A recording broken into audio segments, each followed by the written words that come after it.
I think 10 million people turned up, voted. Some of them had to wait for many hours to vote. They have not found out from the Electoral Commission why there were delays in the areas near Kampala. But I know that they normally start with the distant areas and then they end up with the ones which are nearer. I don't know why they didn't time it well this time, but in other parts of the country they actually started on time. And I want to thank the Electoral Commission for struggling with this big job, which was not easy.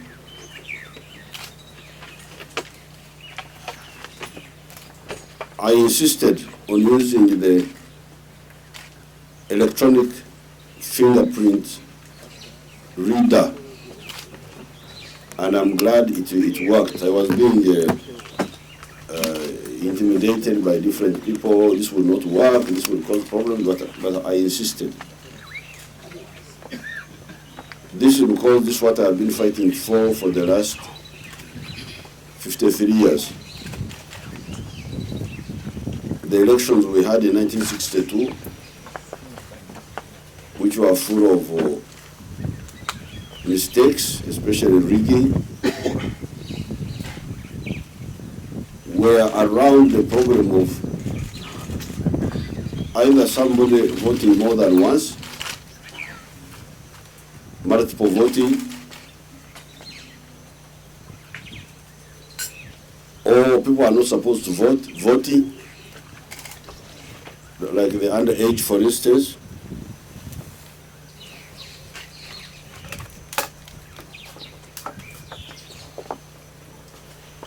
Now, therefore, all these years, I've been struggling to get rid of that. We didn't vote from 1962. We only voted again in 1980.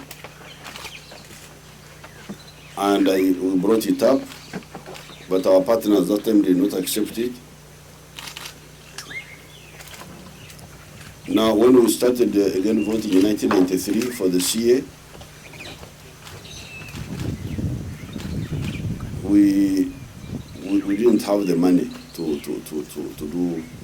we made other reforms, like for instance having one ballot paper, having one ballot box,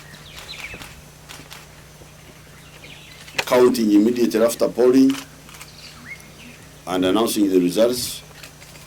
All those were reforms we made in 1993. As soon as we got the opportunity to do so. But there was this problem of ensuring that it is one person, one vote. Because that's where democracy is. If you interfere with that, then there's no democracy. Because if I can vote twice, then there is no democracy. And because our people are really not very well sensitized about the importance of this one person, one vote, encouraged only by opportunistic politicians, they more or less overthrow the constitution of the country. Because the constitution of the country is based on the principle of the sovereignty of the people. The people are the ones to decide.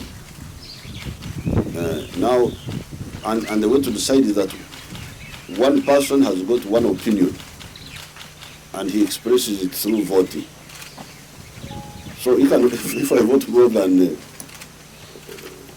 one time, that means I have given two opinions. I have cheated the others. But the problem was, how do you identify this person with no mistake? The only way was the fingerprint. So I'm glad that at last we have got there. There's still a gap which I would like to close. The gap is, yes, only the people with the fingerprints will vote, but sometimes in declaring the results, if your agents are not very alert, there can be some games there. So what I would want to work for is full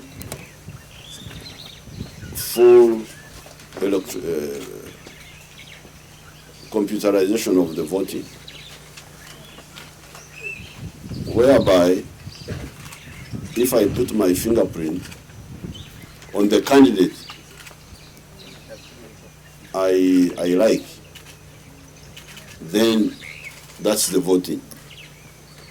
I don't have to tick papers and so on, so that my fingerprint goes to the candidate I want.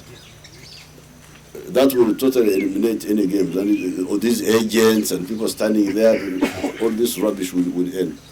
Yeah. Election agents who don't come sometimes, who will stop.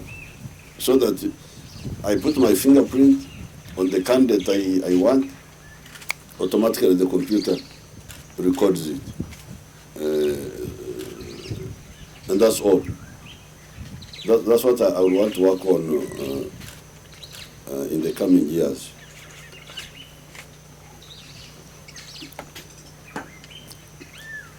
Otherwise, I thank the people of Uganda because they are beginning to be mature in their politics, not being guided by tribes or religion, but guided by service delivery and solving social problems. Where the NRM performed badly, for instance, there are well-known reasons. Like in Kampala, for instance, the main problem was the way Madame Musisi was doing the correct thing of introducing order in the city by removing hawkers from selling on the pavements and so on, which was correct. But the mistake was in not, first of all, sensitizing them, telling them the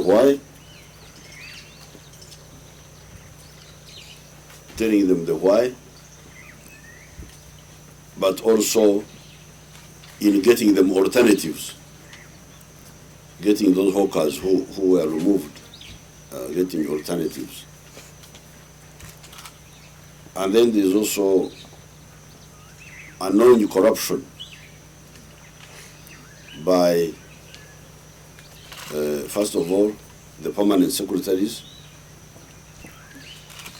then the chief administrative officers, who should be the ones controlling finance in the center, but also in the districts. Even when I was campaigning, the people were always telling me about those annoyances, but that's why as a way of explaining to them, I used the imagery of the rats which eat millet. And I was able to explain to my children and grandchildren, I'm really very happy when I'm campaigning. When I look at these masses who are standing below me when I'm on my vehicle, I see many of them are my children. My grandchildren are also there. My children are in their 50s to 40s. Those are my children. 30, 35, up to 50. I regard those as my children. Then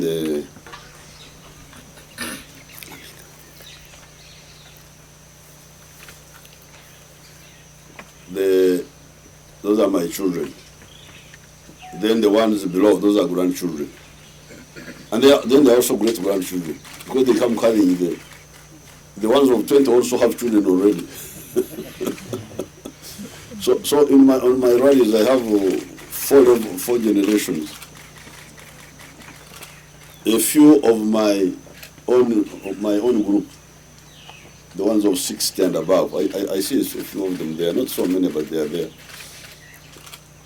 In some areas there are more than in other areas, I don't know why. Like in Teso, I saw more of my group than I did in other areas. But then otherwise it is my children, the 50s, 30 to 50. My grandchildren, the 18s to 30. And then also my great-grandchildren, they're also there with being carried by their parents on their shoulders or their back.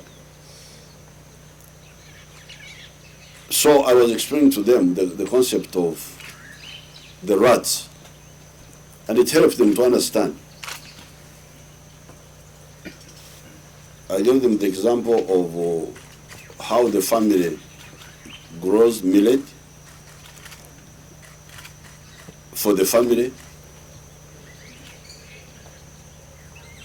harvests it, dries it, and puts it in the granary, or kunuka, as they call it in Runyankore. But then the rats can come and eat some of that millet. That, however, will not discourage me from growing more and more and more and more. And that's what has been happening, because our granary has been increasing. Granary, by granary, I mean revenue of the state. The granary has been increasing, but the rats also have been, they are disturbing. So the two concepts of enlarging the resource envelope through collecting more revenue, but also the rats, the thieves, eating some of that resource. And they were able to understand, to see, yes, we are doing well on the collection of revenue, but these rats are disturbing us. And who are the people to control the rats? There are 4 people in Uganda. One is the permanent secretary, the other is the chief administrative officer in the district, the third one is the sub-county chief, the Gombora chief, and the fourth one is the town clerk. These are the people in charge of money. They're the ones in charge of money, in charge of contracts, in charge of human beings, resources, human resource. So we are really going to be very strict on them. I was being tempted to dismiss some when I was campaigning, but I didn't want to mix campaigning with running the country, because they are the source of the irritation to the population. These, they are corrupt, but even when they are not corrupt, they don't communicate. There's also that problem of not communicating, of not explaining.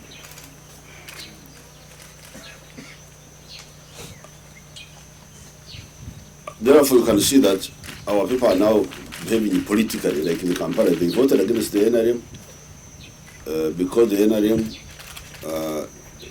did not handle the Musisi, did a good thing to bring order in the city, to make the roads which had failed to be done, to open the drainage channels, to bring the street lights, but the people who were being removed from the pavements were not handled correctly, and they could have been handled correctly in terms of explaining to them, but also getting them alternative ways. This is how people should work.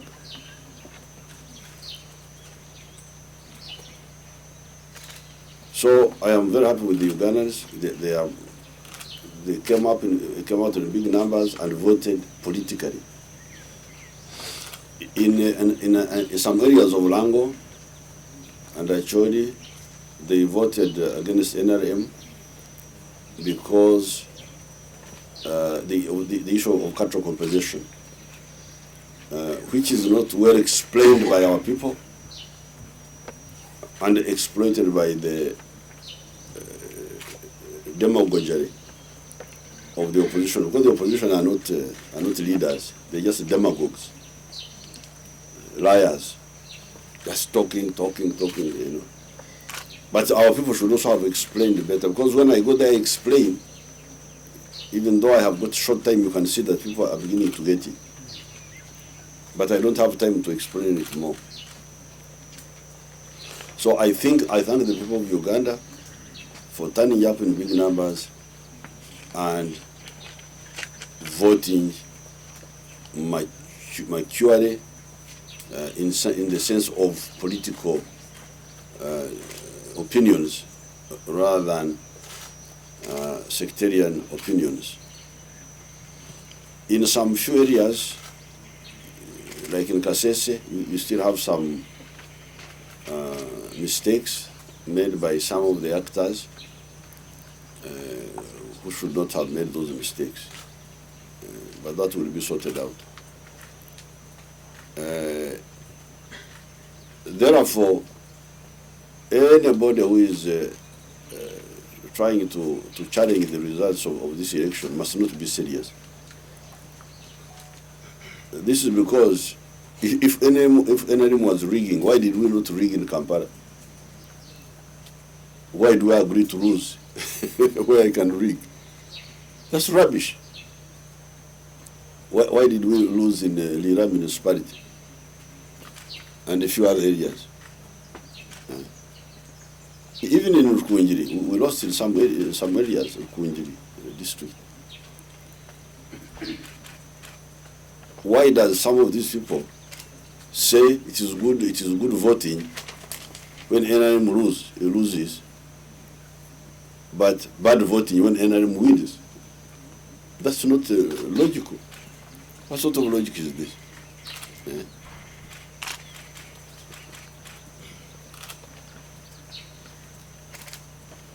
I therefore thank the Ugandans for the way they came out in big numbers and voted. I also want to thank the organizers of the elections, the Electoral Commission. They did their best in such a big exercise and complicated exercise, and with the new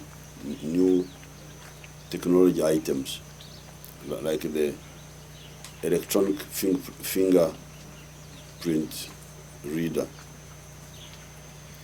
I also want to thank those who supported NRM by raising resources, because there are people who made contributions to the NRM. I thank them very much, although they should do more. All the NRM members, those who are able, should contribute so that we don't have to keep running around because of insufficient funds for elections. As to the ones who are threatening violence, or those ones, my advice is that they shouldn't try. I told them before the election that nobody can disrupt the election in Uganda. You remember I told you that the election would be peaceful, and it was peaceful because nobody could disturb our peace. One thing you have done is that we have built a capable state. Like we mobilized 87,000 policemen. How can you bring in security when we can mobilize all this big number of people to deal with insecurity.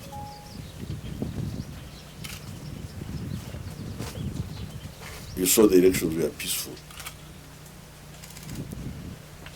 And then there were people who were threatening to ban the city. You ban our city, where are we? We are there to guard it. How will you ban it? You cannot accept it. We shall use both soft and hard means to guard the peace in Uganda. By soft means, I mean talking to the youth, whom these criminal politicians try to use. That's what we do, and we demobilize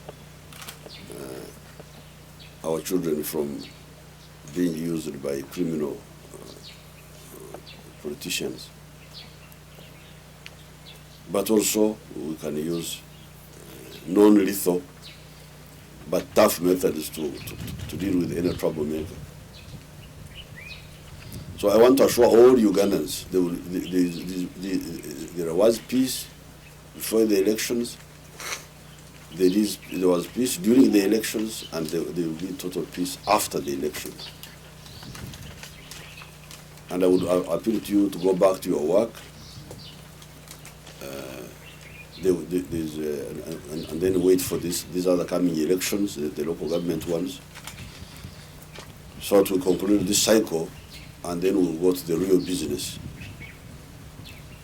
Now, the real business is that, as I said in my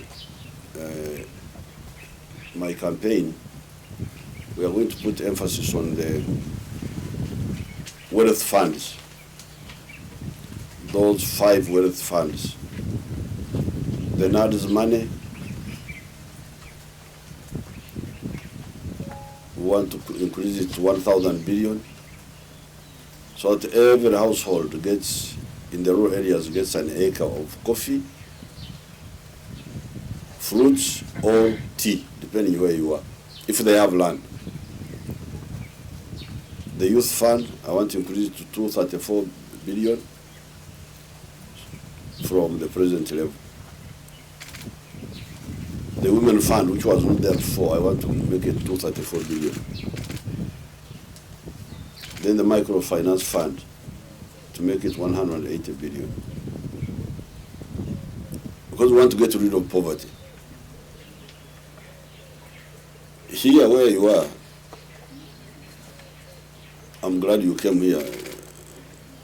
I'm sorry to disturb you. You are staying in the cities, so that you come in the rural areas. But here where you are is where I started my work in 1966, after my A-level. And if you look around, these people have changed totally. The average per capita income here is $1,000 if you go into these homes.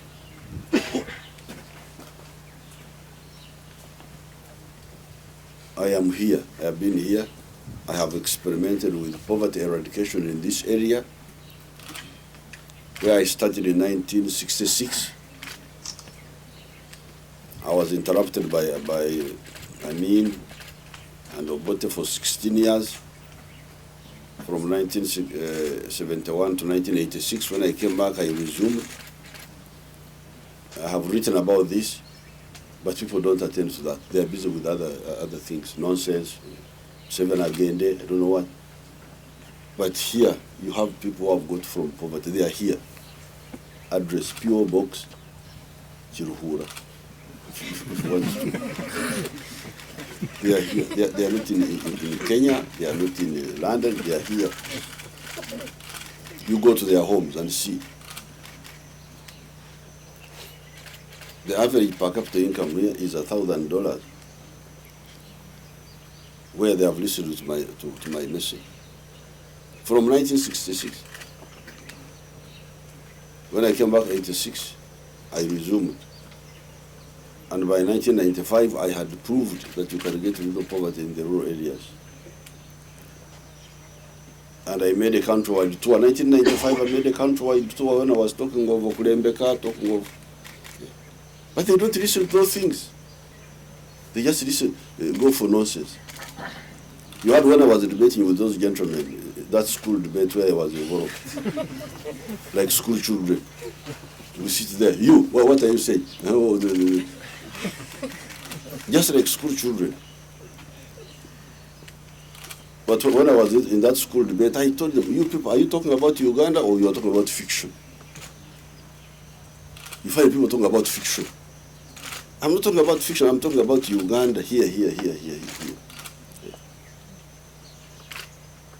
So here, I can give you that booklet, you children, if you can bring me that booklet. I give it to this room among us. Here, poverty has been eradicated. I have done this in the last 50 years. I am here, I'm alive.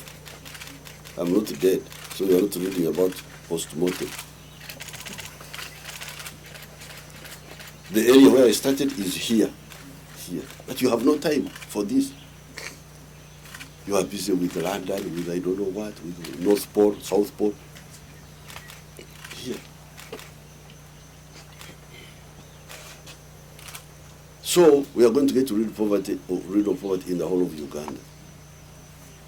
Here, what we did, which you can read in this booklet here, which I call From Owiriza to Amatofai. Owiriza is a Nyankore word for grass thatched houses. So I'm using it as I use it as an example to show how people move from poor housing to good housing, which you can see yourselves even when you are going from the road. I doubt if there's anybody with a grass hut here anymore. Now, these people here had actually more problems than other parts of Uganda. They were nomadic, first of all. They were like Karamojong. So I had to penetrate their psychology and defeat that, the reasons which were making them nomadic. You will see them here in this booklet. But secondly, the big problem of poverty in many parts of the country is that the people are still in traditional farming. Okulima n'okulunda kw'obujjajja. Poor Machon. Do you have people who are speaking Acholi here? Sure. Huh? Sure. Tie Loka Acholi? Lokumabe. The challenge in many parts of the country is to move people from poor Machon, old agriculture, traditional, to poor Manyen, new agriculture. This is the problem. You see people find just growing malukwang, growing, traditional things for just eating. Get them from traditional agriculture to commercial agriculture. That's for here, for the second step. Because the first step was stop nomadism. Second step, having stopped nomadism, they must move from traditional agriculture to commercial agriculture. Second step. Third step, they must do it with ekibaro. Ekibaro, they must do it with chura in our rural language. A place like Busoga, the problem of Busoga now is they have done step, what I call step 3 here, but in other parts it's really step 2, because in other areas they didn't have the problem of nomadism.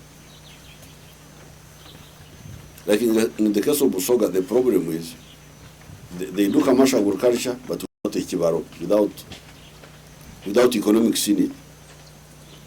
Why? They grow sugarcane, what they call avocado. They grow duma, which is kasori, maize,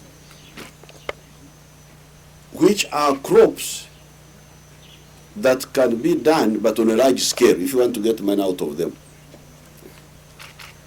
They can only make money for you if you do them on a large scale. If you do them on a small scale, you will get nothing out of it. And that's the same problem with Arua, tobacco. We were calculating, and I think we found that with the tobacco, you may get 300. You may end up getting 300,000 shillings profit per acre. If you have got 10 acres, then you will get 3 million shillings. If you have got 100 acres, that's 30 million. If you have got 1,000 acres, that is 300 million. So actually you can get money from tobacco, but you must do it on a big scale. When you do it on a small scale, you don't get anything. You get 300,000, and you only have 1 acre. So how will you get out of poverty? So this is the second step. The third step: do commercial agriculture, but do it with a chibaro. Step 4 here, stage 4 here. What I struggled with was the land fragmentation. That's why when you look around, you think there is a lot of land, but actually that's not the case. It's not different from any other parts of the country. The only thing they are not doing is fragment land when somebody dies, when the children are inheriting. Somebody has got 3 acres, he dies, he has got 6 children, they cut it into 6 equal parts, which is half an acre, half an acre. The land has disappeared. That's what I have done here. Because I am always penetrating these people to see what is in their mind and designing a solution. So poverty can be defeated and will be defeated because we have defeated it here where you are sitting. And I'm always bringing leaders, all sorts of leaders. I'm bringing them here, talking to them about when they go from here, they go to other things. Now, for the people, that's for the rural areas. Now, for the towns, it is very easy to also deal with them. The other day, I was in a few months ago, I was in Nigeria, where there were these youth whom I met for the first time, and they were metal fabricators. And I asked them what they needed. They said they needed a metal cutter and a metal bender. How are you solving the problems now? We are taking the metro to Katwe on a pickup from Nigeria, and that costs them quite a bit of money because they would be hiring somebody's transport. And then when they get there, what they call omugaga, the rich person, charges them for the cutting or for the bending. So when we calculated, they just needed 230 million to buy them the 2 machines, one for cutting, one for bending. And then there was some extra 60 million for a standby generator when the power goes off, and some working capital. So with about 300 million, I was able to give this group of 30 those machines, which they wanted, what we call common user machines.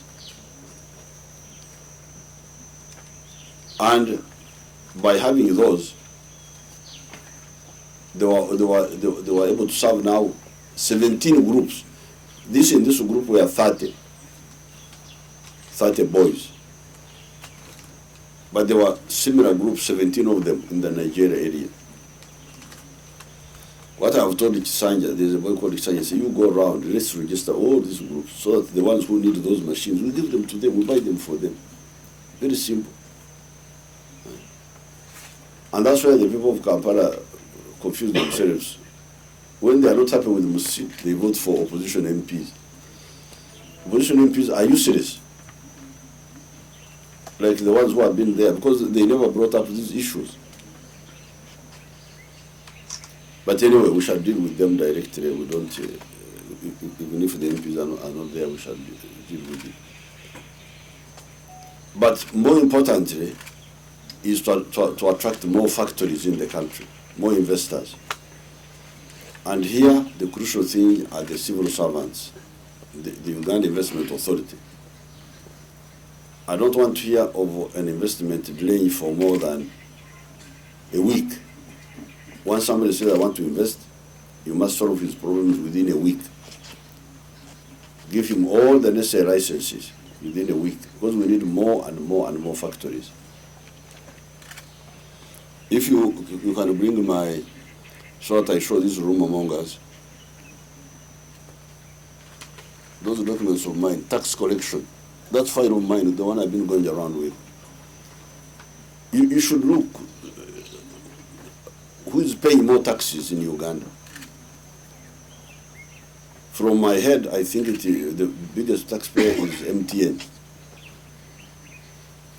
I think they are paying something 400 billion. I'll get you the figures.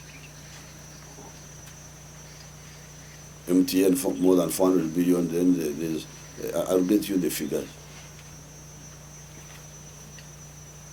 These liars of the opposition have been talking of jobs, jobs, jobs. Yes, jobs, but where do jobs come from?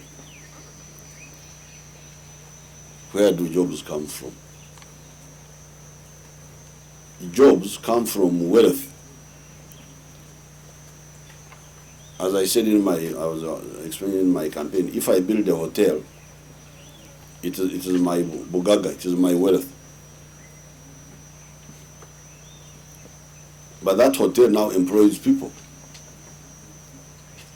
So my wealth produces jobs. And even you, a poor journalist now, if you get money from the youth fund and you buy a border, for instance, you have now got wealth. If you had zero, if you had nothing, you now have a border. This is your wealth now. But because you are working as a rumor monger, you don't have time to go and write it yourself. So you employ somebody to write it for you. So you have now done two things with one action. You have acquired wealth or ugaga, but also created a job. So there's no way you can talk about jobs without wealth, except government jobs, of course. There are government jobs, public service jobs. Those are different. But the problem with public service jobs is that they are few. They are not enough to go around.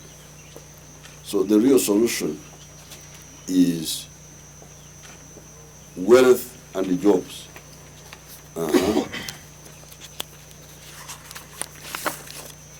This is these are the taxes we are collecting from 1986. They are all here. This is how they are distributed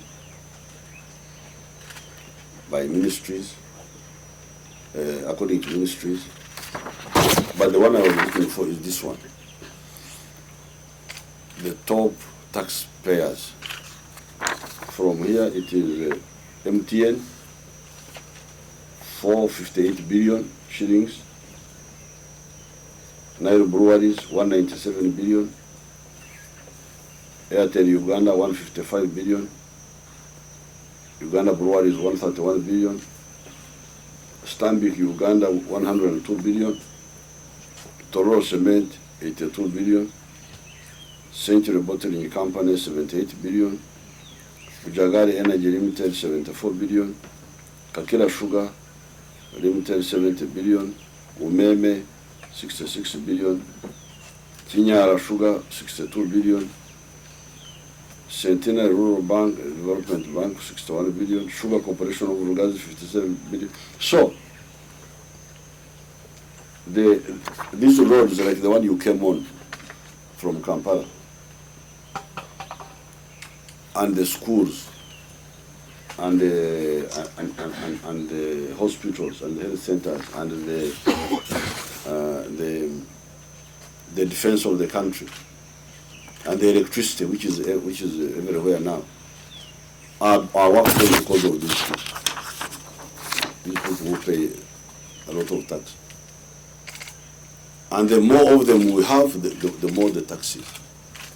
They also create jobs, these ones. They create jobs. So, we now have, in this Kisanja, I'll have no more games. No corruption by the accounting officers. The accounting officer must not only not be corrupt, but he must also educate the public so that they know. But secondly, more focused budgeting. So we budget for these funds of wealth creation, so that our people get out of poverty. Infrastructure is already reasonably funded. The expenditure is here. If you should also, I don't know why you don't use it. Information is here. The distribution, security is taking 1,600 billion. Education, 2,300 billion. Energy and mineral, meaning electricity, 2,800 billion, there's a roughly 900 billion. Health, 1,300 billion. Works and transport, roads, 3,400 billion. Water we're not putting in much yet. Water we are putting in 576 billion.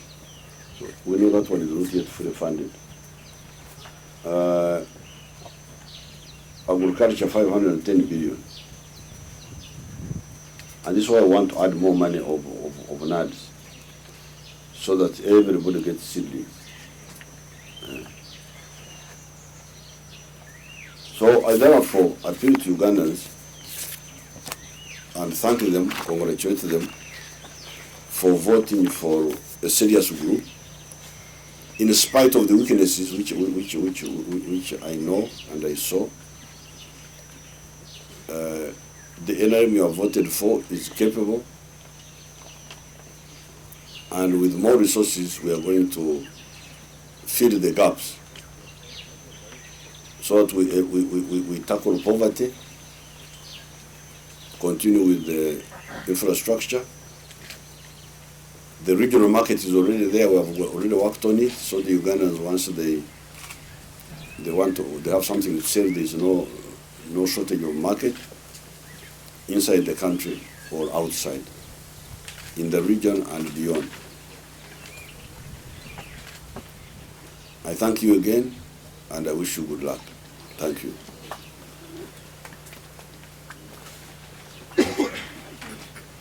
Any questions?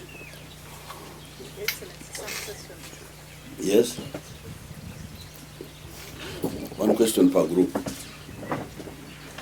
Thank you very much, Your Excellency. Your Excellency, I'm called Perez Mwangi. I work with Monitor Publications and TBSD. That's enemy paper.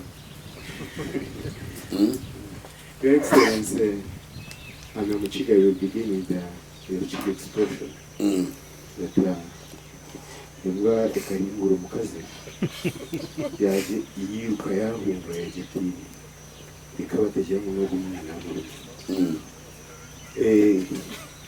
We have seen most of the comrades, actually many of them, losing these elections.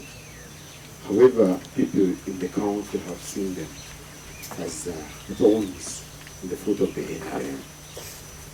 I have high hopes that you must be happy with Uganda for voting them out. However, Your Excellency, when you came out 1986. And your comrades, you were bound. Sometimes you felt that you wanted to retire, but Ugandans had to call you back every time. When you were campaigning this time, you told Ugandans that you were 71 years old. And the retirement age of the Ugandan president is 75 years. Your Excellency, would we think as Ugandans that now you would not bow to any other Ugandan who would ask you to come back and be voted after 75 years? Thank you. We shall follow the Constitution of Uganda. The Constitution of Uganda is written, as you have said. That's what we shall follow. But I would not want to encourage you to be worried about the who, because you see, this is part of your problem. You are always worried about the who, the who, the who, the who, instead of the what. Why don't you worry about what? Why don't you worry about the what? You say you're from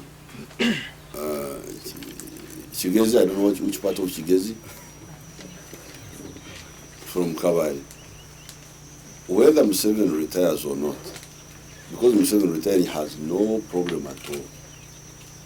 Because you can see I have got where to retire, and I did not even need a job, even in the first place. I have never needed a job. Why? Because I have one here, as you can see. So what involved us in politics is the what, not the who. In 1971, I was employed in the president's office. When Amin came to power, I resigned that government job, and I went to fight Amin. Why? Not because of the who, but because of the what. So, like our area, Kabale, what Kabale needs is a solution for the problem they have already got themselves into, of land fragmentation. You don't talk about that. Instead you are worried about when will Museveni die, when will Museveni go. That's what you are worried about. When the campaign started, some people were saying, Museveni will die during this campaign. he will not survive, he will die. So, whether Museveni dies or not, why do you worry about that? Why don't you worry about those people? Of Kabale, the ones you say you...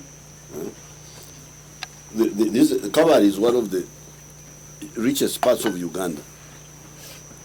A lot of water, a lot of good climate in the past, very cool climate. But because of bad human settlement, because no leaders could see that land fragmentation was a problem, the people got themselves into that problem. Very good land was chopped up. Bad human settlement converted very good land to a land of problem. Then, fortunately, Uganda was big, and there were other areas where our people from Kigezi could migrate. But even when they migrated, nobody was there to advise them. So you find that even where we settled our people, even there the land is now fragmented again. So instead of worrying about those, you are worried about when will Museveni die, when will Museveni retire. That's your worry.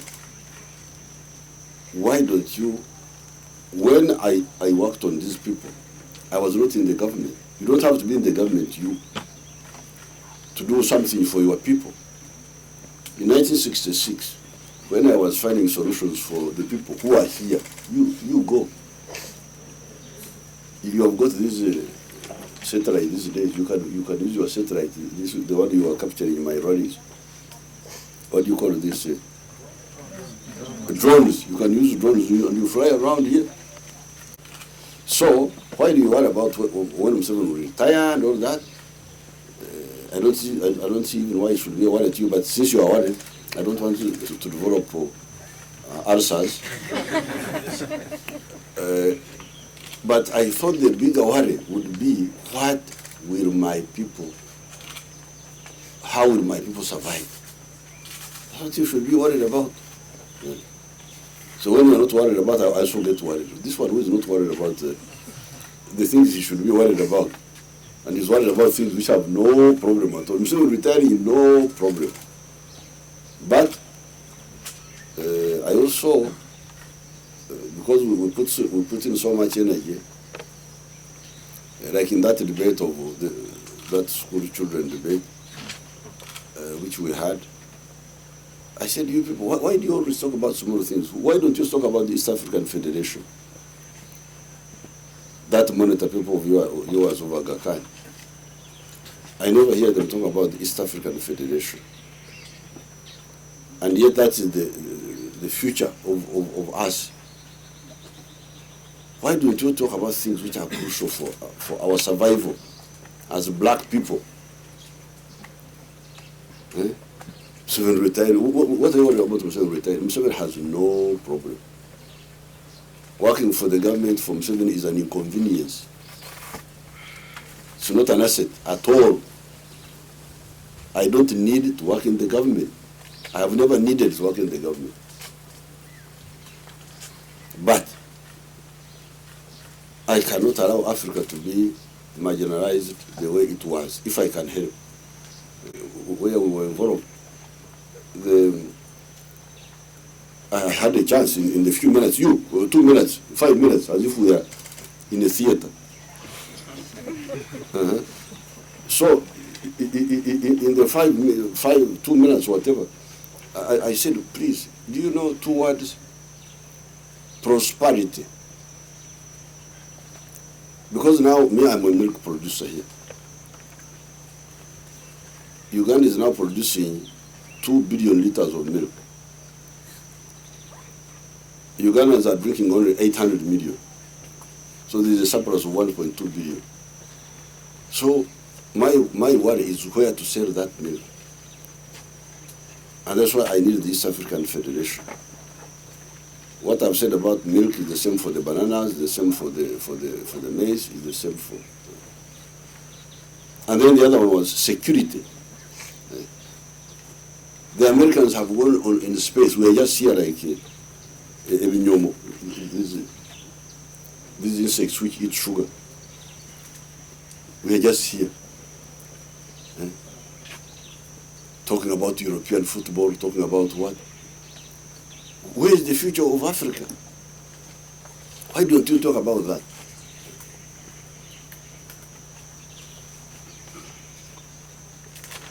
Somebody selected the ones you select.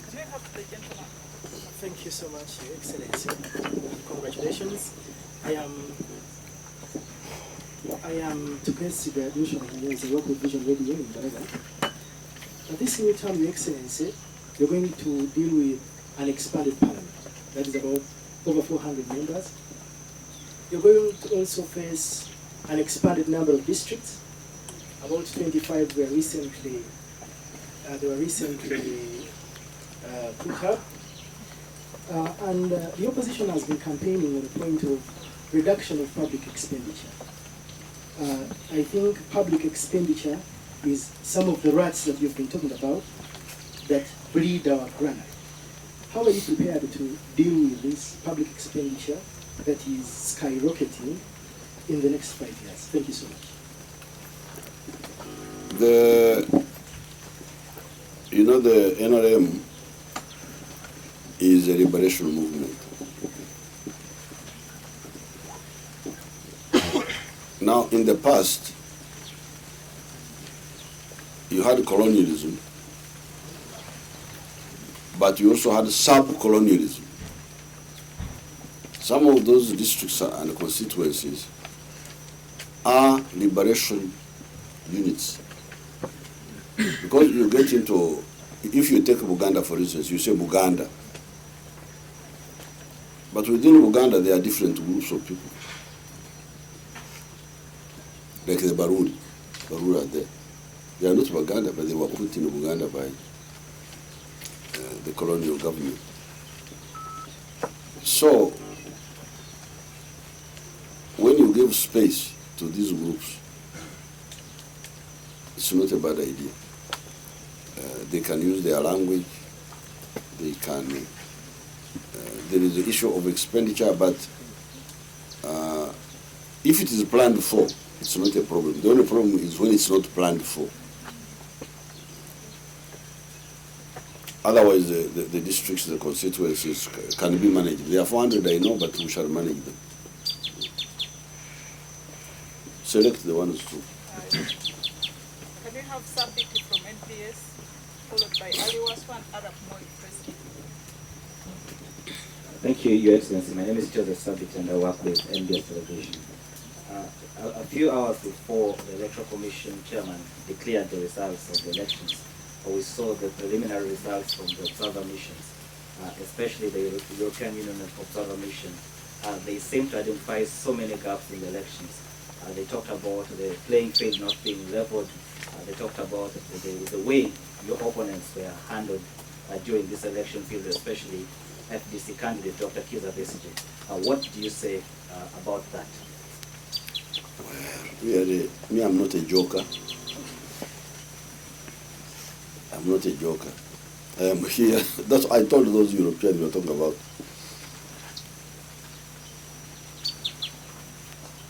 They came to see me, those Europeans.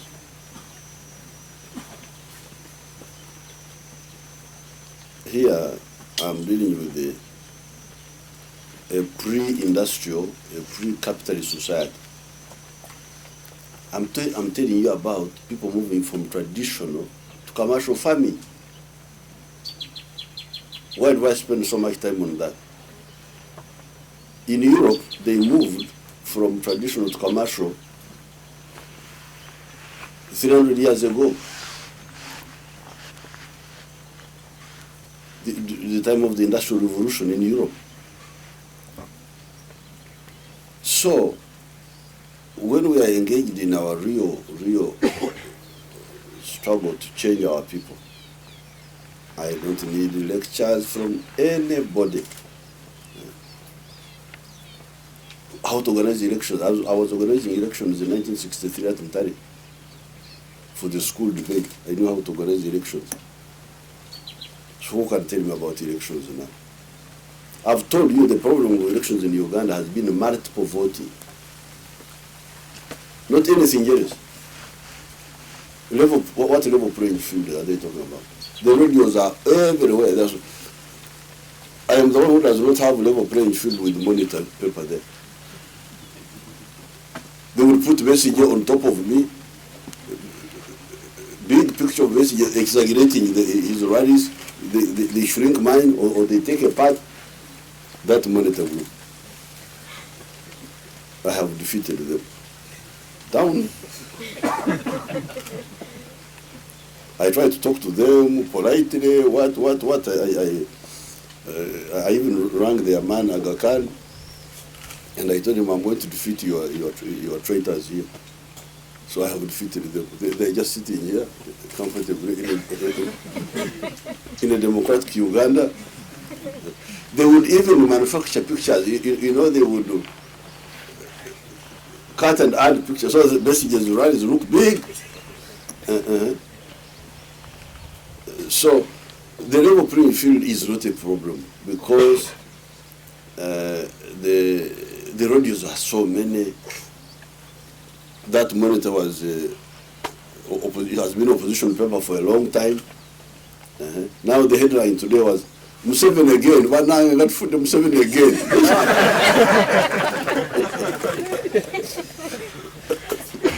That's what the headline. You go and see it. You bring monitor paper. Museveni again. You see the negativity. But what can monitor do to my support? They can't do it. They can't shake my support. My support is shaken by other factors, not by this one. Like the one of UCC, this Kampala, mishandling the hawkers. Not what that little fellow paper says of this boy and the other I hear there's a woman there in that office, the one who's managing monitor. What matters is the actual socio-economic conditions of our people. These are the ones we should attend to. So those Europeans, they are not serious, and I tell them politely. Even Mr. John Kerry rang me, and I told him, don't worry, we are experts in doing managing all those things. Don't have to worry. Now, handling Besigye cannot be allowed to disturb our peace. Now, the other time we went to invade a police house. Why should a presidential candidate? This is monitor now. This is monitor now. They are mourning. I don't know why they didn't put mourning. They didn't put more. Museveni again. You can see the attitude. This is how negative. I'm now marketing them. They say I'm marketing them, but they should be very careful. These old men can bring bad luck too.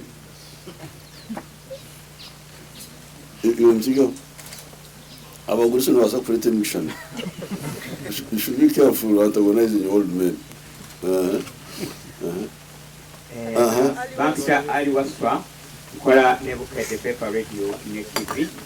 Mr. President, tutesanze nti omenyeka nnyo nga oyimatiza abantu byebikoleddwa naye nga abantu abamu abandi badde bakola emirimu egyo era olaba bamu ku basudde. Ogenda kukola ki okulaba nti ku mulundi guno okufuna abantu abasobola okuba nti boogerera NRM ne gavumenti yo ku bintu ebikoleddwa kubanga ebibi basinga okukulembeza naye ebirungi ababyogera batono nnyo era ogenda kukola otya mu kisajja kino kyozzeemu eky'omulundi guno ogwa 2016.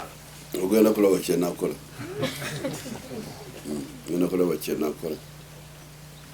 Some of our people stole, we sent some little money to the villages because we were conducting a village-based campaign. Basically, was making fun of himself that he's going to the villages. Villages on the road, are those the villages? But we conducted village campaigns. And we were sending some little money for them to buy exercise books, to make records for the village members of the NRM. And some of our people stole that money. You see, they stole it. So we're not going to have that. That money which they stole, they must refund it. Those thieves. So what the other man is saying is right, that we have got a lot of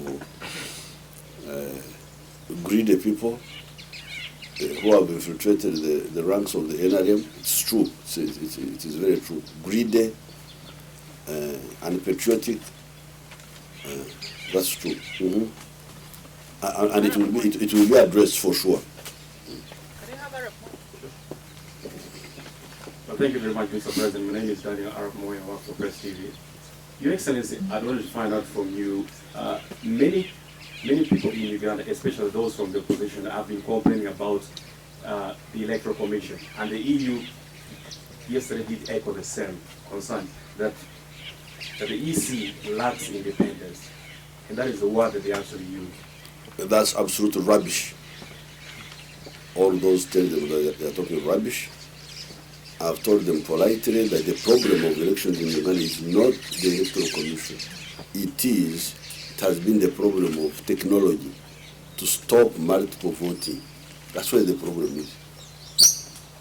Having solved all the other problems which we solved before in 1993, the real problem where somebody can cheat.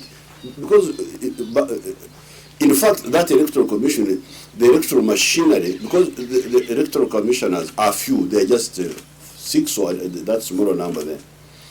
Then they go and recruit people from I don't know where, those people, actually, the men of the election officials are biased against NRM. I know it.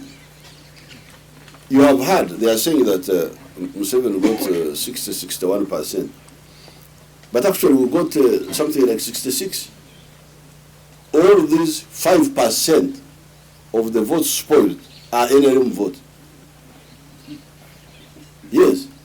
Spoiled, why? Because even we ourselves didn't get enough time, and in any case our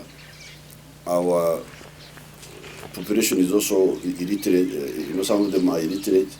They cannot quickly get this thing. So, spoiled, why? Somebody, even me, I was telling them, Tonyozako bus. So when they come, they take the bus now.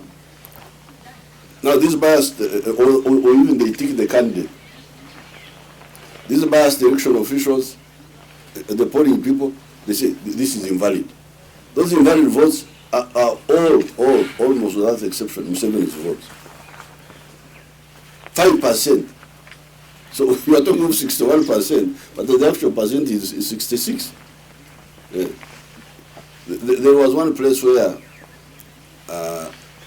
somebody rang me from a place called Mafudu. Mafudu is in Mbale, Sironko, the old home of the late Wapakabulo.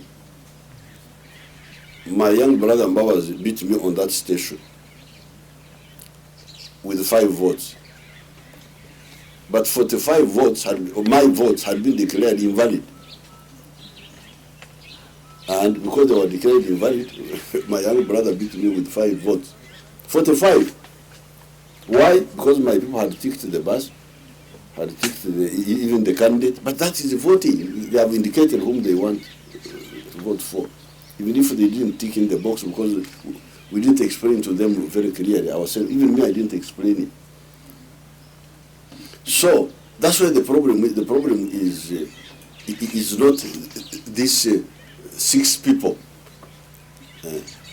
So those who are talking that, they are talking nonsense, they are wrong, they are not serious. The real problem has been technology. We have now solved a part of it by eliminating the multiple voting, or somebody going to vote in a place where he's not supposed to be.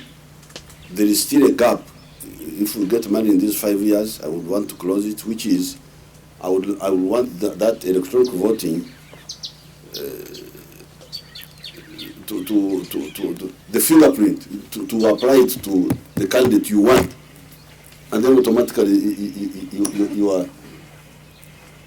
your vote is recorded, so that we don't only eliminate multiple voting, but we eliminate the possibility of, because you see here, you still need vigilance.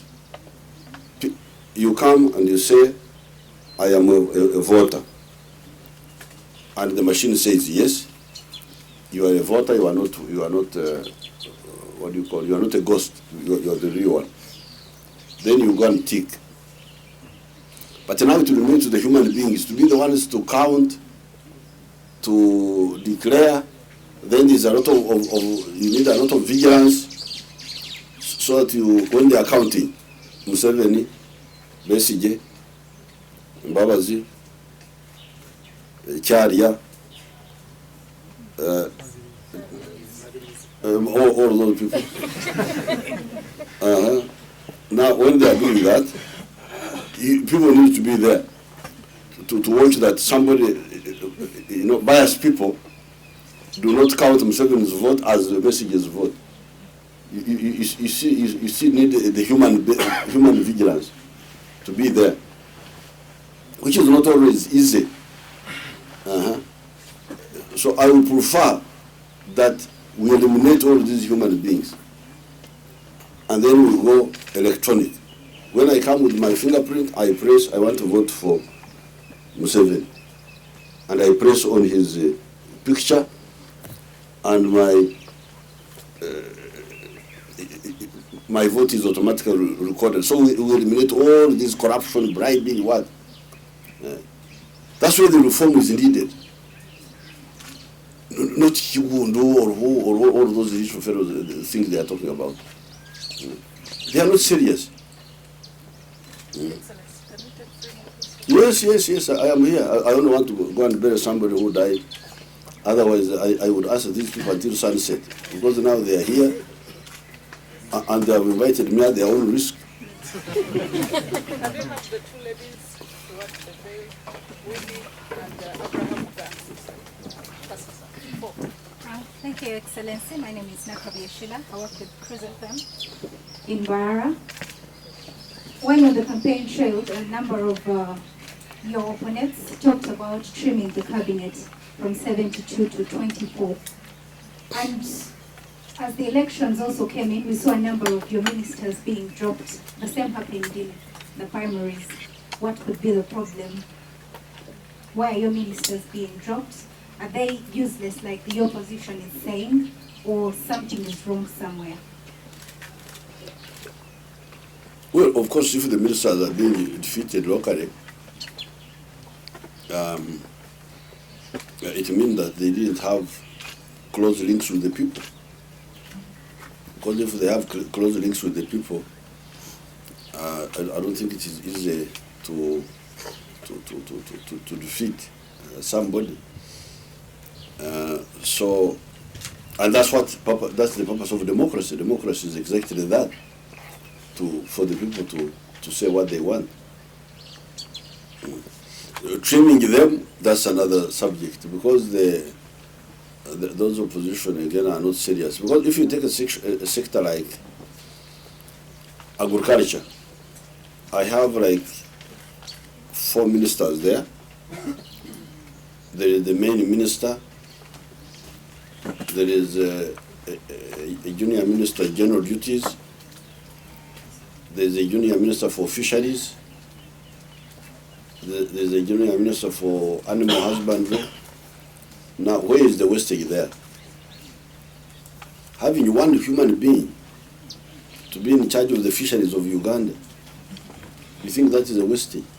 Just one person, one supervisor, political supervisor, or one person to be in charge of the veterinary, the animal side, the livestock side. I don't see any wastage. The problem is not in those numbers. Because this opposition like to go to Europe. They love Europe. Let them go there and see what happens. You go to a ministry like the Ministry of Foreign Affairs of Britain. How many ministers are there in that Ministry of Foreign Affairs?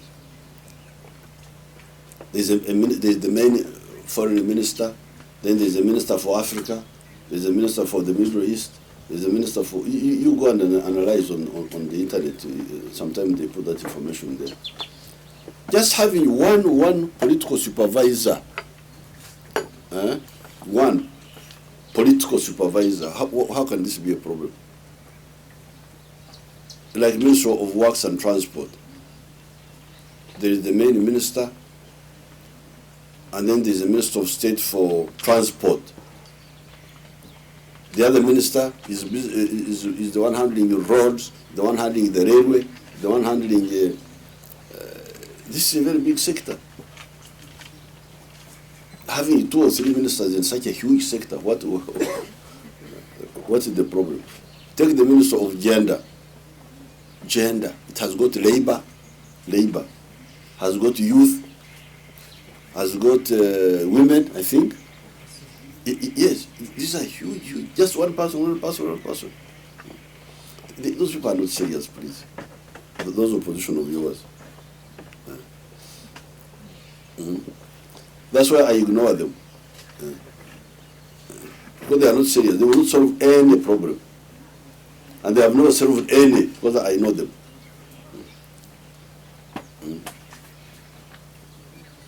Thank you, When I was struggling with this area, nobody came to help me. I had after 1989, when I told people to bring a milk cooler here,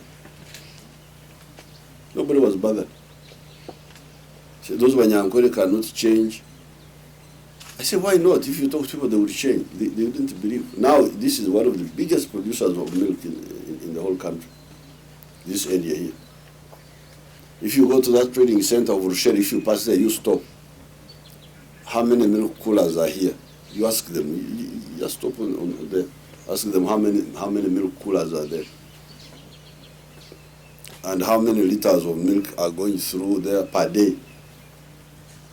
These fellows have shifted from the indigenous Ankole longhorn cows to the Frisian cows on my recommendation. I myself, I keep the indigenous longhorn cows because I'm a rich man, I can afford. But I told you poor people, don't imitate me. You go for the Frisians. Because for you, I've got a small piece of land. Me, I can afford if I have thousands of cows I can sell. Do you know how many cows I sell per year? My cigar, that big girl there. I sell a few hundred, let's put it like that. So, but I was able to say, the rich people, you go on with the Ankole cows. But the smaller people go for the Frisians. And I was doing this when those fellows were with me. I was calling them here. See what's happening, see what's happening. They are not bothered. They are not serious. The other woman. Thank you, Excellency. My name is Itoka Loife from Uganda Broadcasting Corporation. Mine is a simple one. Your Excellency, now that we are done with the elections, Ugandans would want to know from you. Ugandans would want to know from you, where do you see the NRM party in the next 5 years and Uganda? The NRM party is going to be very, very strong because first of all, I removed this Secretary General who was having many jobs. We now have a Secretary General who has no other job except to be Secretary General of the party. So now that we are finished with the elections, I would want the Secretary General to link with the administrative secretaries. Because part of the problem within the NRM, we find some of our old cadres, nobody's attending to them in the districts. You find somebody saying, oh, I have worked for the party for a long time, but they have not helped me here or there. Even this information about this, about that, the Secretary General is going to be much more active. Link with the administrative secretary.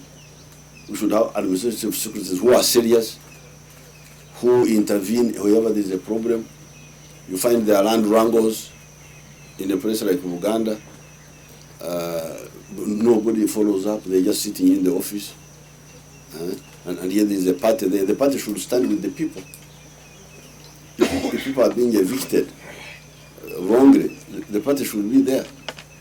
If they are being evicted rightly, the party should be there to explain, to say you are wrong. This is the role of the party. The party is to defend the people. When I was growing up in this area, that's what I was doing. I was always defending the people. So that one is going to be, the party will be, the NRM, this is the last chance for the opposition. Wiped out politically. I will wipe them out because they are liars, but they are taking advantage of our internal weaknesses, which I'm going to eliminate. I will have no more of these games. As for the country, Uganda, in 5 years, Uganda will be something. We shall become a middle-income country. We have, even now, we can become a middle-income country because because you see the middle-income status is calculated according to the exchange rate of the dollar.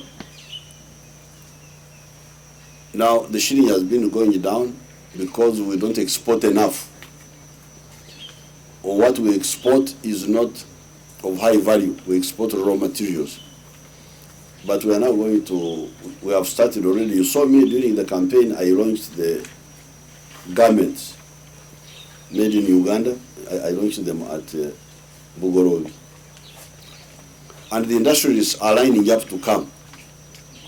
There are really many waiting to come. They thought there will be chaos in Uganda. There will be what they will. These investors are very, very sensitive. And the way these opposition people are talking and red paper headlines, panic. Then they put the women with the legs up, then with the breasts hanging all over the place. That's the role of red paper to advertise women breasts and scare Ugandans. That's their role. But now everybody has. But even before you remember the shilling was going down because people are taking out money, worried that Uganda is going to be in the problem. It's been problems because the man Mbabazi, the all-powerful Mbabazi, has now left Museveni. Now Museveni is going to collapse. So people are panicking, leaving, taking money out quietly. The other day when I went to campaign in Mukono, I found our Chinese had gone away. They have factories there. Why have these people gone away? I was told the Chinese have gone away. Why have they gone away? They fear that there's going to be trouble in Uganda. I said, you tell those people that there will be no trouble. Now that they have seen it, because they are used to Africa. Africa is like that. Whenever there is a little thing, there is trouble, there is what. Uganda is not like that. Uganda is under NRM. NRM has been having weaknesses, but it's a very powerful political force. So now that we have, Uganda will become a middle-income country in these 5 years, and we are going to expand our industrial production. In fact, what I want to discuss, and here you can help me, because I don't want to make the mistakes of Musisi, because right now, these second-hand things which we bring from outside, second-hand clothes, second-hand shoes, second-hand vehicles, these borders, by bringing this from outside, we are undermining ours, which we set up here. Because if, like now, we have got our own textile, which is producing for export. What will happen to the textile? I want to sit down with the textile, the ones who have been selling this in Mufumba, so that we discuss together how they can sell now our own products rather than selling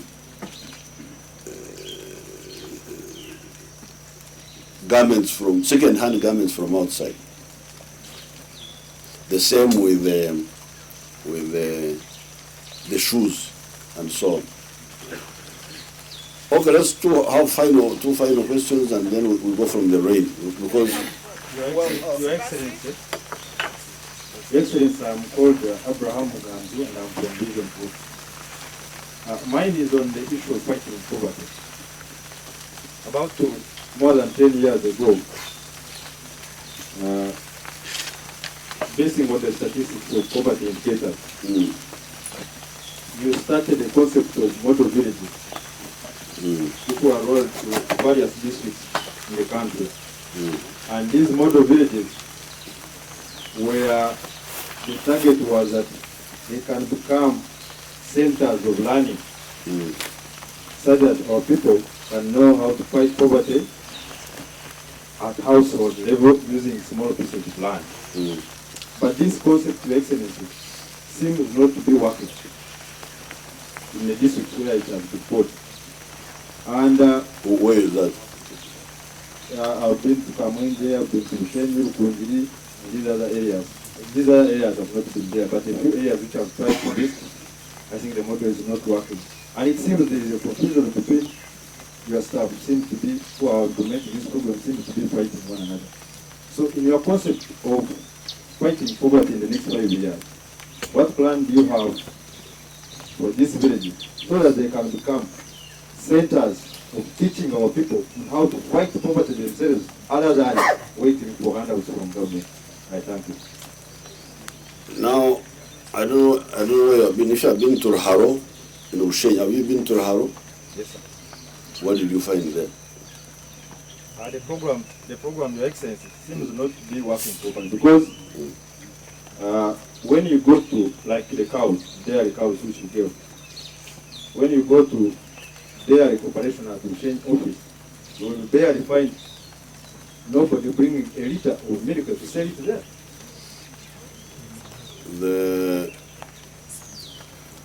But are the cows there?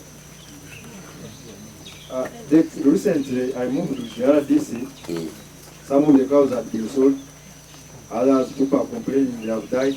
Others, the thing seems not to be proper. You come and I will invite the media after the elections. We visit Kisozi. You come with me if you have the time. You are not watching the European football club. You can come and with me because in Kisozi I have 1,700 homesteads, and in the 9 villages, and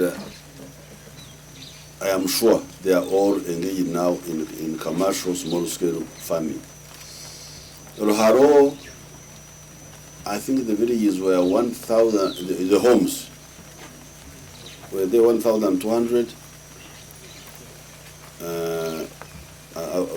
When you come back, when I invite you and you come to this, I will have checked on Ruharo. I will have checked on Rwengaju in Fort Portal. Then we can talk more about that.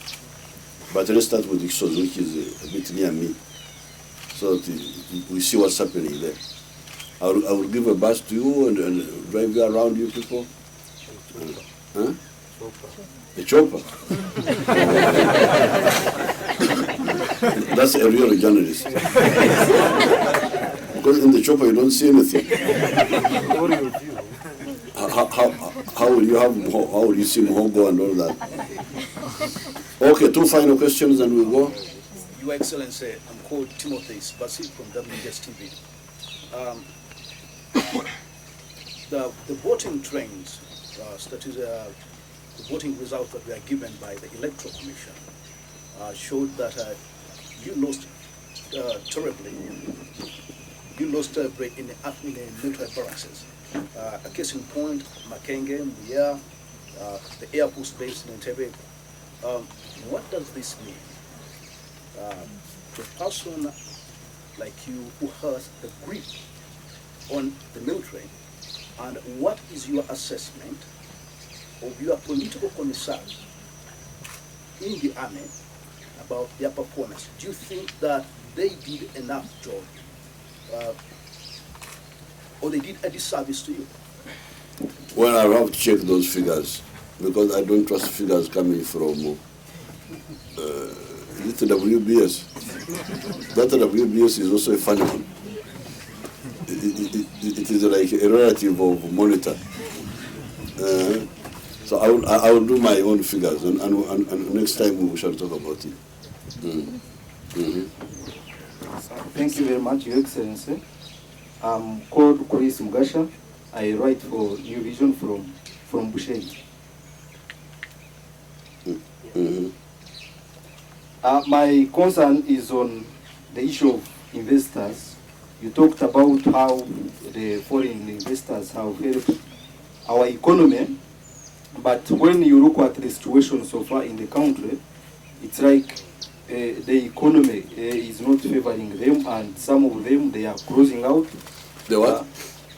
I'm saying, you've talked of how the investors have helped in reshaping our economy.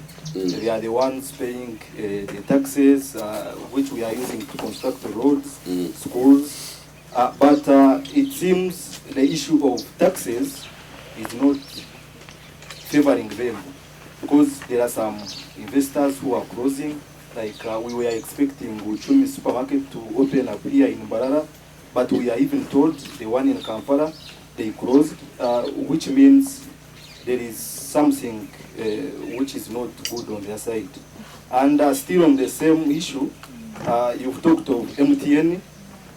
In the concluded elections, they closed the social media and the mobile money. Some of us, we had loaded some MBs, some data on our gadgets, even the majority of Ugandans. But the network was shut down. So we are wondering who protects the interests of Ugandans. Because for them, when network goes off, we cannot complain. And now that they switched off the network, who protects our interests? What do you mean protecting?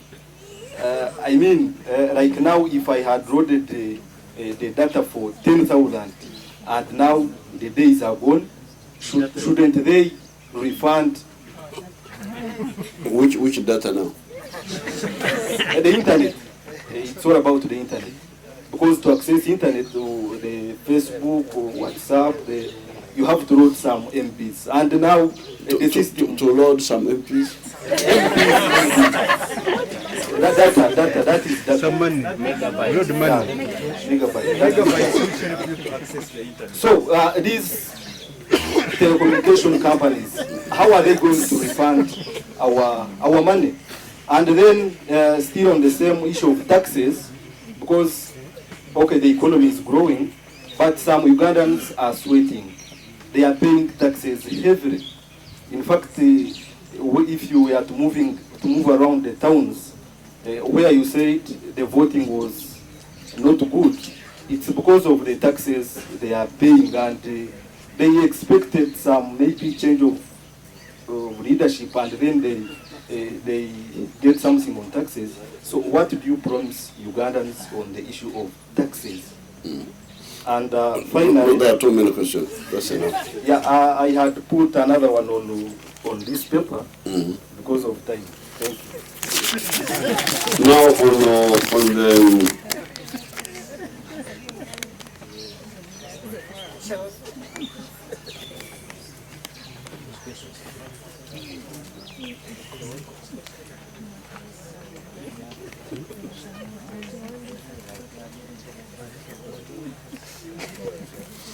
the on the issue of the shutting the social media, that must have been by security services to stop people who are trying to, because people are trying to cause anarchy, and they were trying to use the social media to mobilize, to do all sorts of things.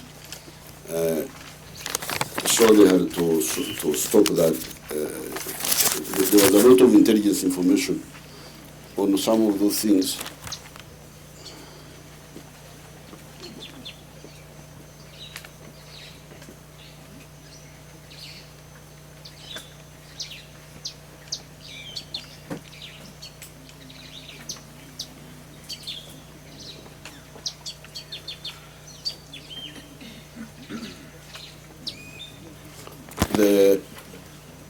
We cannot have anybody promote chaos in Uganda using anything, including social media. Because the people are trying to use that to promote chaos, to tell lies. You know, basically you are trying to announce, self-announced results. All those games, I think that's why the security services said, okay, slow down this until after the elections. And you should know that the state can do even more. So people think that the state is something to joke. That's just endozo. Just to test them. I know some people are using satellite phones, but those also can be blocked.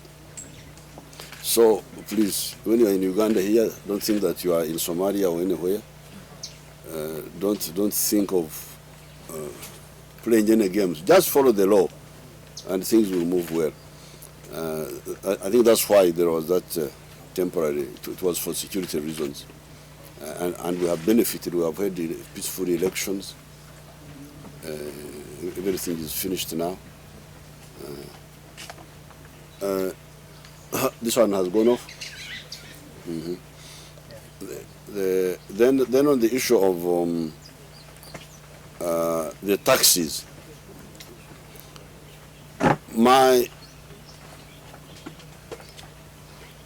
The taxes are not, they need to be studied. I would want to study them.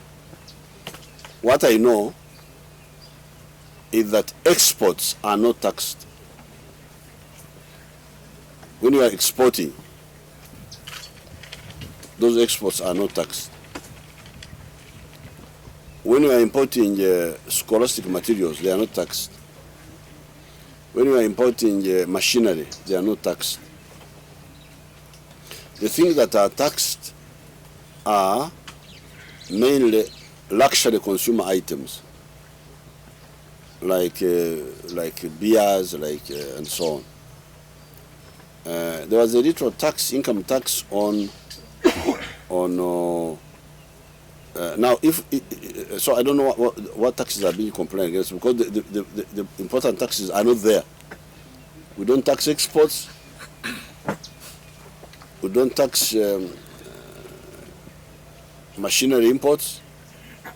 We don't tax medicine, scholastic materials. Those are not taxed. So, but there's income tax on if, for instance, I'm selling milk and I'm getting income, why can't the state get a little bit of that income so it does the roads, does the electricity? But we can discuss it more with more facts. Once I have the finance people, then we can go into the details. Here I'm just looking at the general points. Thank you very much, Your Excellency. We're sorry about the technical difficulty. We're sorry about the technical difficulty. So the broadcasting is not on? No, it's on. It's just the sound. The sound here? Yes, sir. But they have not finished. They still have their questions. How many Excellency can I take?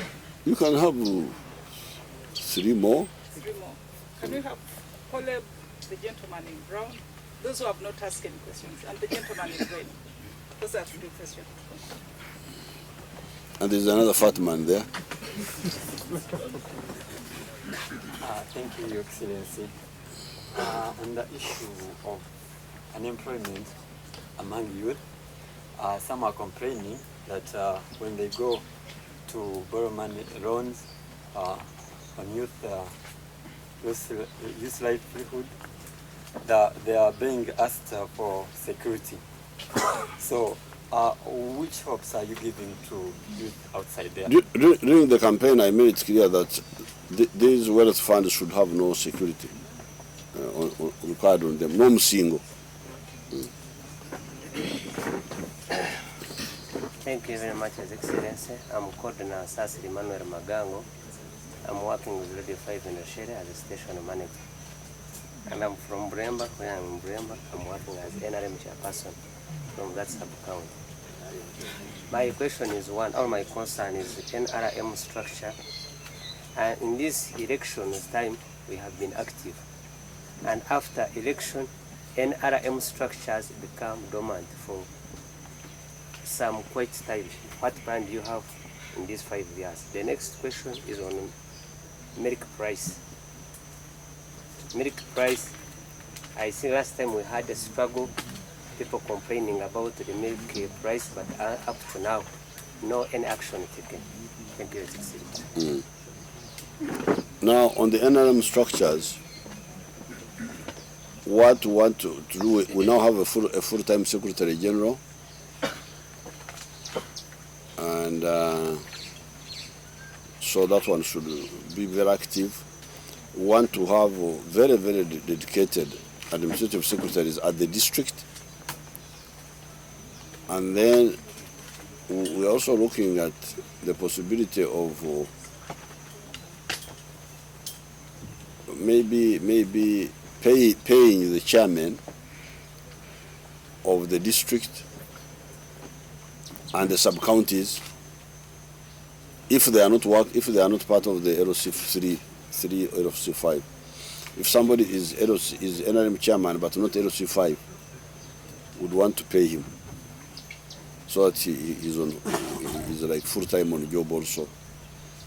And also later, the ones of the sub-county, the LC3 chairpersons, the NRM chairpersons, so that maybe give them like pickies. But this all will depend on funds, but those are some of the plans we are having. As for the price of milk, you know, again it is our people explaining. I remember people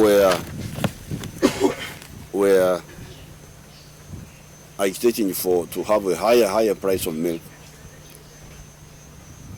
but this Ramiraman was not explaining to them properly.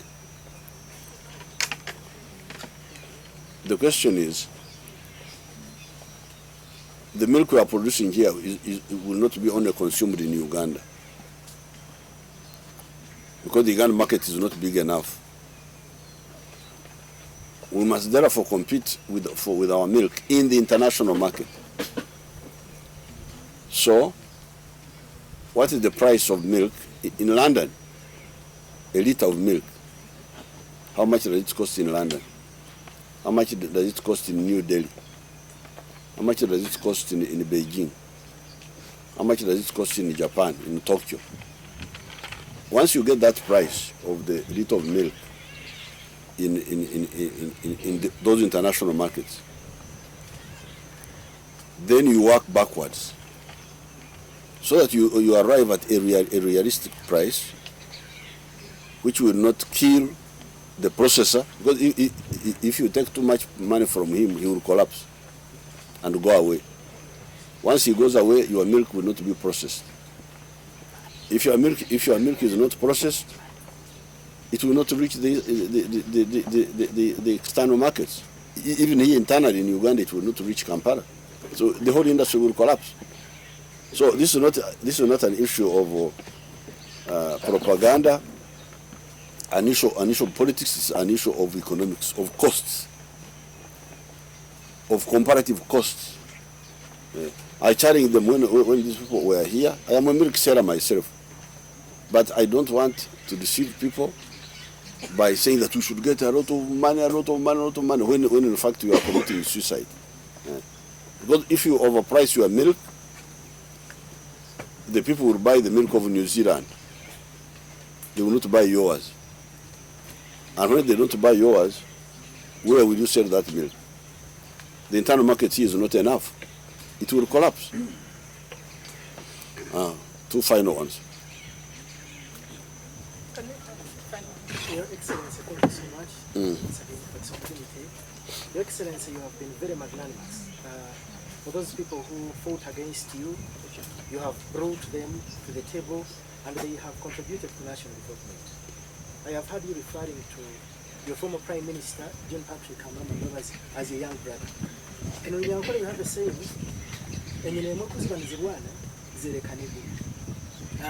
are you willing to extend a hand to your young brothers that you have been contesting with so that they can also come abroad and contribute to national development? Thank you so much.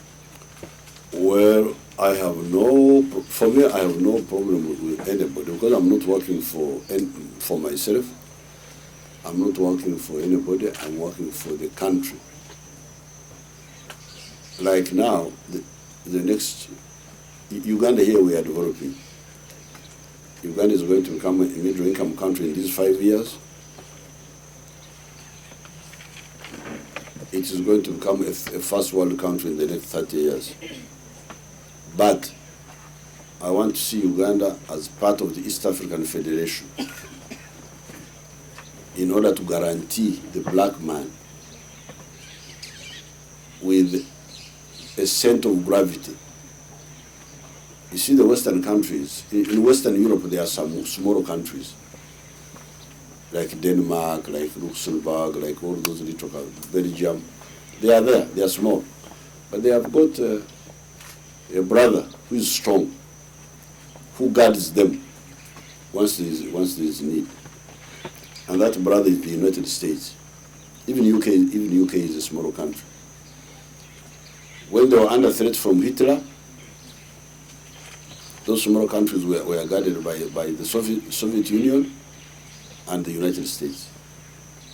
Who is the guarantor of Africa's freedom? Who is the guarantor of the black man? Who? Uganda, Burundi, Rwanda, what, and watching European football. This is criminal.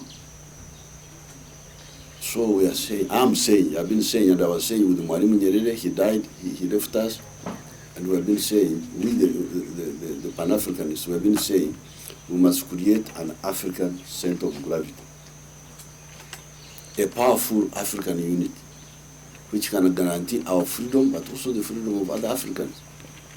The other day, Libya was attacked by Europeans. Nobody could do anything. We were just sitting here, just like this.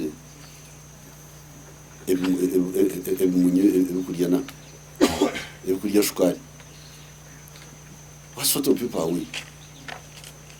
Just here talking rubbish, small things. So, if those fellows, Mbabazi and Besigye, want to come back to, this has been my struggle. People ask me, why do you stay in the government for long? I don't need this government for myself. But if possible, if I could see Uganda as part of the East African Federation, I would come and retire very, very happy, because I would know that the black man has got a center of gravity. You don't have a center of gravity now. You black fellows. You are just there, hanging, talking about very small things which will not help you. Us. So if those fellows want to, because for me I am mission oriented, I don't care about individuals, about this. The ones who are against me, if they come, they work with me. The ones who are for me, once they go away, I fight them. If they become obstacles to our mission, we fight them, like I fought these fellows here. Although we were not prepared, we were not very well prepared, but we have seen what we have done.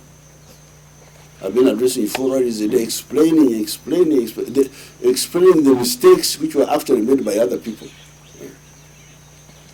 But I've explained them. And that's why the people gave us votes. The people are complaining, no drugs in the hospitals, no this. I say, okay, I know that, but those are rats. The rats, we shall get rid of the rats. The people voted. So, the answer to your question is, for me, I don't care about individuals. What I care about is the mission. If they want to come back to our mission, I didn't hear any of those people talking about East African Federation or even unity in the campaigns. For me, you remember my 8 words: Okwegaita, Amani, Usinje, Tumuka. You remember my words. Did I hear any of those fellows talk about unity of Uganda, of Africa? Museveni agende. Is that a program for a political leader? What if Museveni goes, then what next? Why don't you talk about your program? So, my answer is, even in the past, we fought UNLA soldiers because they were blocking our path to our mission. Once they join us, we work with them. The ones who are in UNLA are now the ones in command of UPDF. That's our line. We don't care about individuals, we care about the mission. And by the way, that's why we fought Amin. People think that we fought Amin because he was killing people. When I left to fight Amin on the 26th, on the 27th of January, 2 days after Amin had come into government, we didn't even know that Amin was killing people by that time. He had started, but we didn't know. But the reason we fought Amin was, this man Amin does not understand. Because we were already working for the liberation of Africa, the whole of Africa. You remember that time, South Africa, Mozambique were under the control of the whites. So our job at that time was to chase the whites from South Africa, from Southern Africa. That was our mission. Working with Tanzania, working with Zambia. Now, we here, we knew that Amir would not understand something like that. He would just go there, President, Excellency, manipulated by anybody who wanted to come. That was the reason we fought Amir. We knew that Amir would change our direction, our foreign policy, because he did not understand. We had issues with Obote, but on the issue of Africa, Obote could somehow go with us some distance. So we fought Amir because of mission, and we defeated him. We have been here in the government, and we have seen what has happened. We stood with the people of Rwanda when they had some issues there. And you see what is happening with Rwanda now. Somebody can go with the bus from here to Rwanda and back. In the colonial times, nobody could go to Rwanda with the bus. Couldn't go there because it was part of the Belgian whatever. It was not part of our system here. You can now go by bus from here to Goma. You can go by bus from here to Juba. We stood with the SPLM. Mission. We are not here about me. I really feel very flabbergasted when I hear people talking about individuals. Individuals, we don't need individuals. They should go to their homes and do their own things. We are here about mission. Mission to make Africa strong. Africa. Okay? Your Excellency, thank you very much. I'm called Mons Ambrose. I work with NBS TV. Your Excellency, my question is like this. In 2011, after general elections, we saw sugar went up because there was underproduction. You remember I tried to expand Meta's sugar, and these fellows, this Anwar, had rioted and stopped Meta from expanding because he was going to use some part of the other forest in Mabila. You remember that story. So the Meta did not expand. There was supposed to be a sugar factory in Amuru. The opposition people blocked it.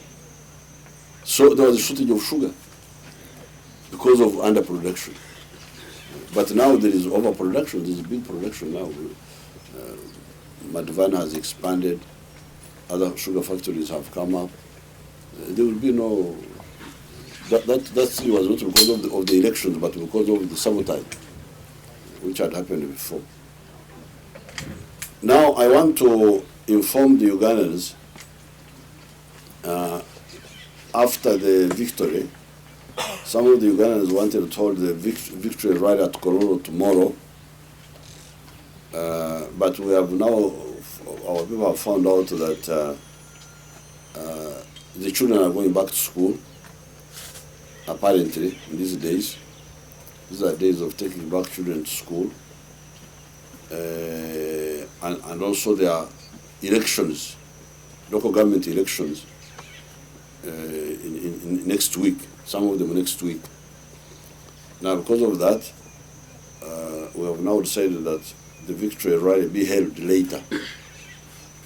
They are talking of the 27th, but the date will be confirmed later. But the one of tomorrow, it seems, will interfere with the family programs of the children going back to school and also the political programs of the LOC 5 elections. So